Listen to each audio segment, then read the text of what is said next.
觉得做这期视频的原因真的有点神奇。有天朋友问我，哎，你们为什么不买一个大一点的电视啊？我说哪里买得起这么贵的？他说你知道现在75寸的电视才不到3000块钱吗？于是，真香。那我就在想了，如果大尺寸的电视机都已经便宜到这种程度了，那岂不是要把投影仪赶尽杀绝？假如手头上正好有3、4千块钱，是选投影还是选电视呢？我得看看。如果有了解过投影仪的小伙伴，应该都知道，投在白墙上面只是最妥协的办法。虽然方便吧，但是画面效果很一般，开个灯啥也看不见。所以呢，市面上就出现了很多各种各样的抗光幕布，黑钻啦、菲涅尔啦。要么通过吸收光线来提高层次，要么通过微小的纹路主动选择光线。如果光看参数，最高的幕布居然宣传说能消除97%的杂光。不过这次呢，我用的是一块86%左右遮蔽率的幕布。我们来一个直观的对比哈，你看一下，我现在把它投到白墙上，它是这个样子的，挪到屏幕里面，哎，是不是清晰多了？那事已至此，就对比一下吧。先来看一下选手 A， 小米电视 EA75，2599元，75寸4K， 能响，带 MIUI 系统，有广告，绝对正品。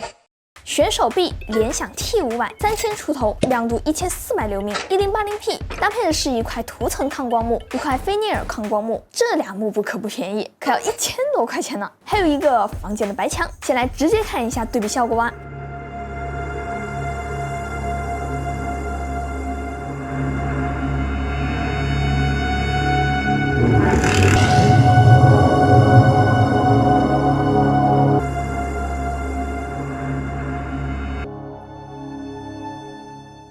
哪一个效果最好呢？我肉眼的观感啊，如果只说画质，电视的效果可以说是全面优于投影仪的，无论是对比度、色彩还是清晰度，都要好太多了。在全黑的情况下，投在白墙的效果会更均匀，反而比加抗光幕更舒服。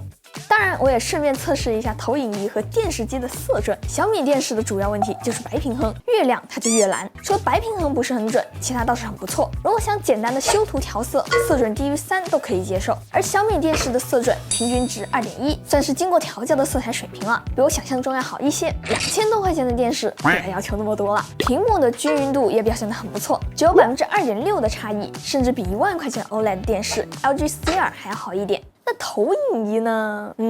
小伙伴们戴好护目镜啊！首先色准呢，刚才小米的数据给大家复习一下，平均2.1，最高4.5。这个投影仪，好家伙，最高14，平均6点几。与其说颜色准，不如说打了个滤镜。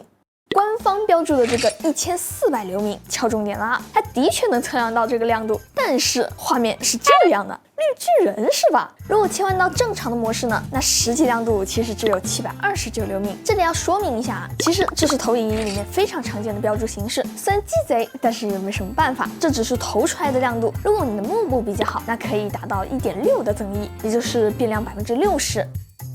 但是白墙只有0.7左右的增益，算下来也就不到100尼特，不是特别理想。然而问题还没有完，投影仪为了看起来比较亮，还会整体把亮度拉高，那高过能力范围了怎么办呢？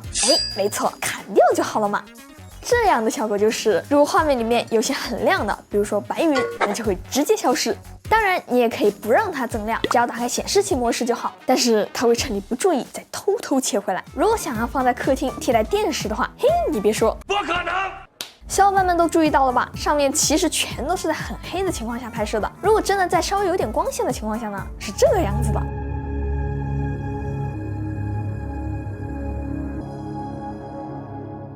虽然跟白墙对比优势巨大，但实际上还是会比电视弱很多的。而菲涅尔屏和抗光幕都会有可视角度的问题，如果做的稍微偏一点点，整个屏幕就基本上看不见了。更何况电视机还有音响，对吗？投影仪的声音可是从脑后传来的。这样看起来其实也很简单的嘛，只要价格合适，直接选电视就好了。是，但又不一定，甚至我觉得它们之间都没有什么替代性。话说大家在用投影仪的时候，都是投在什么地方的呢？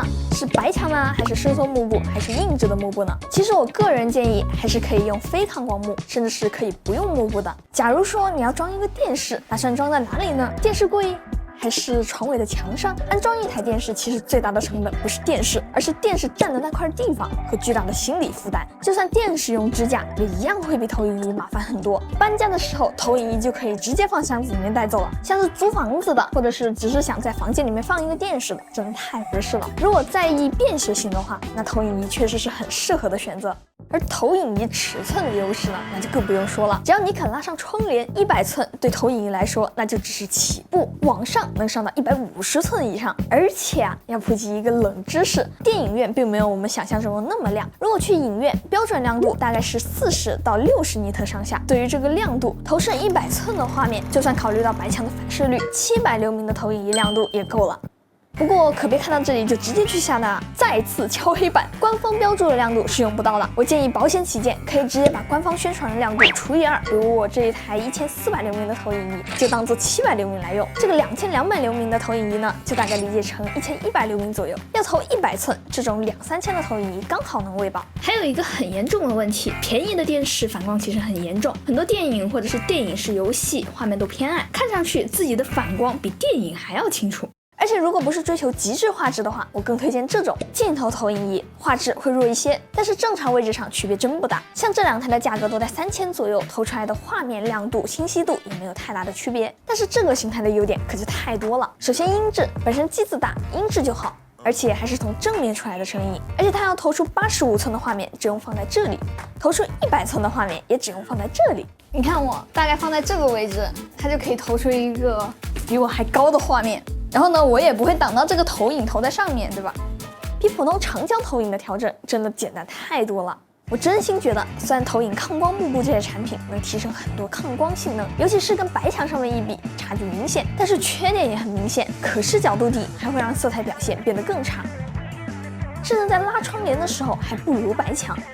用投影仪嘛，真没必要强行拉高弱点去追求抗光，何况幕布的价格也不便宜，它们各自都有自己的优势。投影仪的优势就是可以移动，而且画面巨大，而电视的优点就是画质好，但是尺寸和位置都比较固定。之后应该也会有80多寸的性价比电视出现，但是也就止步于此了。100寸的电视甚至可能进不了家门。如果要我给一个购买建议的话，2-3千块钱，如果家里有条件，自己也能接受的话，还是优先考虑电视。玩游戏延迟会比投影小很多。如果是在大城市租房，还要考虑到搬家，平时主要看剧看电影，那更推荐投影。而且我个人更推荐直接投白墙，拉窗帘忍一忍，效果也挺好。毕竟我这个投影再加上幕布就要4000多块钱了。